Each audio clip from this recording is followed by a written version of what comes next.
Hi guys, with news of more people dying in the English Channel this week, immigration is back on the agenda for the media. While most reasonable people would put forward the idea of creating safe routes, the response from governments has always been the same. We need to crack down on those evil gangs.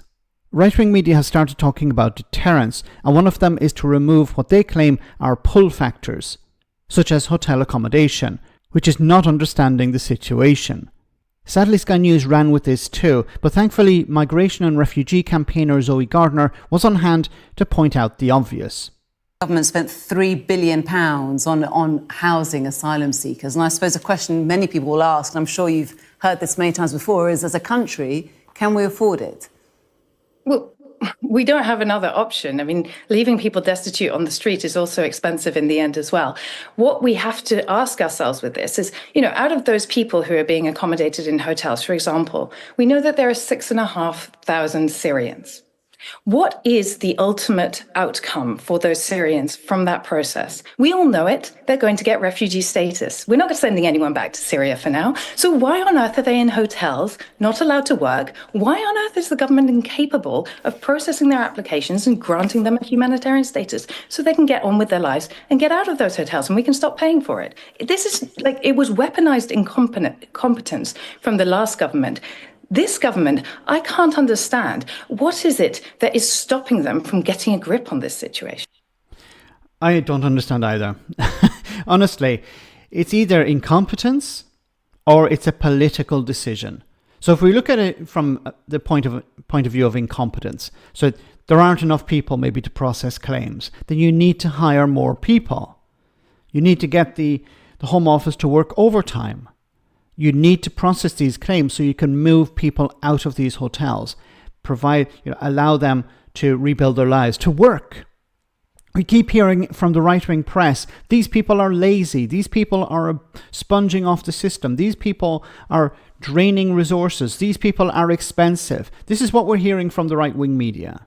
So a way to counter that will be to process the claims and allow these people to work, to fill jobs that are going empty at the moment.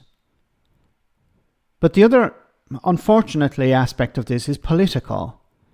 So I've said before, as long as immigration remains an issue, a topic, it divides the right wing. See, it siphons votes away from the Conservatives to Reform UK. It's not harming Labour that much. It will harm Labour maybe in the red wall if they're not able to get a grip on immigration, whatever that means.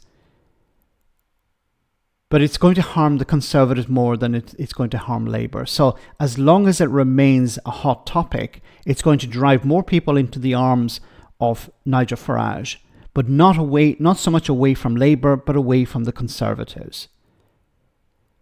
So once again, it's either a case of we don't have the resources to process these claims and move people out of asylum seeker status so they can work, or it's a political decision that this is a game we're playing with the Conservatives. We want to damage the Conservative Party as much as possible because the Conservatives are always presenting themselves as the party that will deal with immigration. But now that Reform UK is in town, there's somewhere else for people who are quote-unquote concerned about immigration. There's somewhere else for them to go.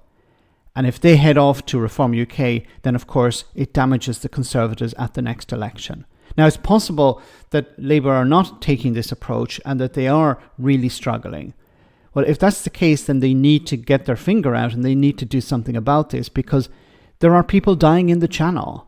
If you create safe routes, you're going to be able to get people into the country in a safer way, avoiding these deaths in the Channel.